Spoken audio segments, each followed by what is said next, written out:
شهر رمضان الذي أنزل فيه القرآن هدى للناس وبينات من الهدى والفرقان আল্লাহ রব্বুল আলামিন এই আয়াতের মধ্যে বলেন, আল্লাহ তাআলা মাহে রমজানের ভিতরে কোরআনকে নাজিল করেছেন।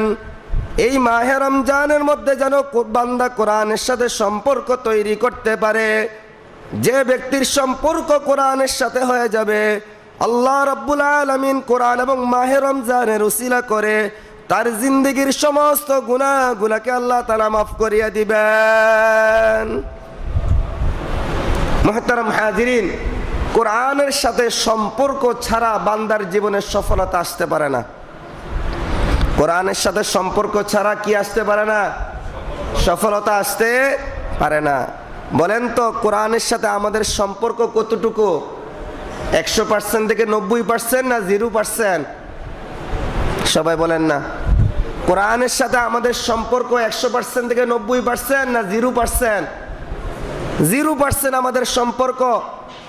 মাহে রমজান আজকে 6টা রোজা চলতেছে, আপনি বলেন তো কোরআনের একটা পৃষ্ঠা পড়ে নাই এমন অনেক মুসলমান এখানে উপস্থিত আছে। রমজান চলে যাইতেছে, কোরআন শিখার আগ্রহ তাদের ভিতরে নাই, 5 ওয়াক্ত নামাজ পড়ার আগ্রহ তাদের ভিতরে নাই, এমন অনেক মুসলমান এখানে আছে, বাহিরেও আছে। তাহলে মাহে রমজান পাওয়ার পরে কোরআনের সাথে সম্পর্ক আপনি 90% বলবেন না 0% বলবেন? মুহতারাম হাজিরিন, বলেন তো কতজন মুসলমান পাইবেন যে রমজান পাওয়ার পরে কোরআনটাকে বুকে ধারণ করছে, কোরআন পড়ছে? এই জন্য আল্লাহ রাব্বুল আলামিন কোরআনে কারীমের মধ্যে বলেন, যারা মাহে রমজান পাওয়ার পরেও কোরআনের সাথে সম্পৃক্ত হতে পারবে না, কাল কিয়ামতের ময়দানে কোরআন তাদের বিরুদ্ধে সাক্ষী দিয়া তাদেরকে জাহান্নামের মধ্যে নিক্ষেপ করে দিবে। কাল কিয়ামতের ময়দানে নবী যেভাবে সুপারিশ করবে, কোরআনও সেভাবে সুপারিশ করবে। কোরআন যে সুপারিশ করবে আপনি জানেন কিনা? কাল কিয়ামতের ময়দানে নবী যেভাবে সুপারিশ করবে, কোরআনও যে সেভাবে সুপারিশ করবে আপনি জানেন কিনা? নবীর সুপারিশ আল্লাহ তাআলা যেভাবে কবুল করবেন, কোরআনের সুপারিশও আল্লাহ তাআলা কবুল করবেন। নবী যার বিরুদ্ধে সুপারিশ দিবে, আল্লাহ তাআলা তাকে মাফ করবে না।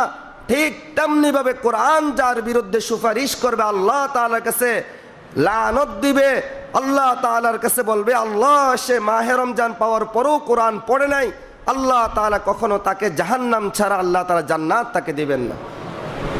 বলেন তো, মাহে রমজান পাওয়ার পরে কোরআন পড়া দরকার আছে কিনা? সবার আছে না? যারা তারাবি পড়ায় তাদের আছে না? সবার কোরআন পড়া দরকার আছে। 3 নম্বর উদ্দেশ্য হলো, আল্লাহ তাআলা মাহে রমজান দিয়েছেন সকলকে মুত্তাকি বানাবার জন্যে। কি বানাবার জন্যে? মুত্তাকি বানাবার জন্যে। আল্লাহ রাব্বুল আলামিন সূরা বাকারার 183 নম্বর আয়াতের মধ্যে বলেন, ইয়া আইয়ুহাল্লাযীনা আমানু কুতিবা আলাইকুমুস সিয়াম কামা কুতিবা আলাল্লাযীনা মিন ক্বাবলিকুম লাআল্লাকুম তাত্তাকুন। আল্লাহ রাব্বুল আলামিন মাহে রমজানের রোজাকে তোমাদের উপর ফরজ করে দিয়েছেন। কেন ফরজ করে দিয়েছেন? লাআল্লাকুম তাত্তাকুন, যাতে করে তোমরা মুত্তাকি হয়ে যেতে পারো। মুত্তাকি মানে কি? গুনাহ ছেড়ে দেওয়া। সবাই বলেন মুত্তাকি হওয়ার অর্থ কি? সবাই বলেন মুত্তাকি হওয়ার অর্থ কি? গুনাহ ছেড়ে দেওয়া। বলেন তো, রমজান যে 6টা চলতেছে, আমরা কয়জন গুনাহ ছাড়তে পারছি? বলেন, গুনাহ ছাড়তে পারছি না? টুকটাক কিছু গুনাহ এখনো হইতেছে। যদিও অন্য মাসে গুনাহ একটু বেশি হয়, এই মাসে কম হচ্ছে, কিন্তু গুনাহ থেকে আমরা মুক্ত থাকতে পারতেছি না। এটার দ্বারা ঘাবড়ানোর কিছু নাই। আল্লাহ তাআলা বলেন, মাহে রমজান পাওয়ার পরে তুমি গুনাহ থেকে মুক্ত থাকার চেষ্টা করো। তোমার প্রচেষ্টার বদৌলতে আল্লাহ রাব্বুল আলামিন মৃত্যু পর্যন্ত তোমাকে মুত্তাকি বানায়া, পরহেজগার বানাইয়া গুনাহ মুক্ত জীবন যাপন করার তৌফিক আল্লাহ তাআলা তোমাকে দান করবেন। এই জন্য মাহে রমজানের কয়টা উদ্দেশ্য? 3টা উদ্দেশ্য। 1 নম্বর উদ্দেশ্য হলো বান্দাকে মাফ করে দেওয়া।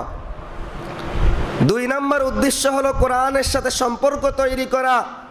তিন নম্বর উদ্দেশ্য হলো বান্দা যেন কি হয়ে যায়, মুত্তাকি হয়ে যায়।